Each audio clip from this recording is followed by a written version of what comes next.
নমস্কার। আপনারা সকলে অবগত আছেন যে মঙ্গলময়ের অশেষ করুণায় বর্তমানে আমাদের রাজ্য এক গভীর সংকটের মধ্যে দিয়ে চলেছে। হ্যাঁ, প্রজাগণের বেঁচে থাকবার সুবিধে অসুবিধে দুটোই হচ্ছে। অবশ্য ওই হিন্দুকেরা বলে বেড়াচ্ছে দেশের মানুষ না খেয়ে মরছে।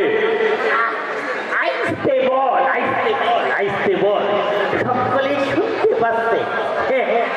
শুনলেন শুনলেন এই উজবুক সম্প্রদায়ের লোকটা কি বলে? বলে কিনা দেশের মানুষ না খেয়ে মরছে। আরে দূর পাগল, রাজাবাবুর রাজ্যে না খেয়ে কেউ মরছে। হ্যাঁ, তবে কেউ গুলি খেয়ে মরছে, কেউ লাঠি খেয়ে মরছে, আবার কেউ খাদ্য খেয়ে মরছে, না খেয়ে মরছে না। রাজা আসছেন হেঁটে হেঁটে, বক্তব্যটা ফেলো ছেটে।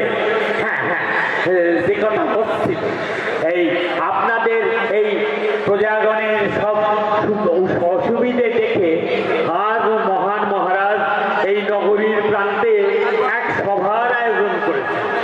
সেইখানে মহারাজ আসছেন, তাকে পুষ্প বৃষ্টি করিয়ে অভ্যর্থনা করবেন আপনারা। আর আপনাদের সকলের যদি কিছু বলার থাকে তা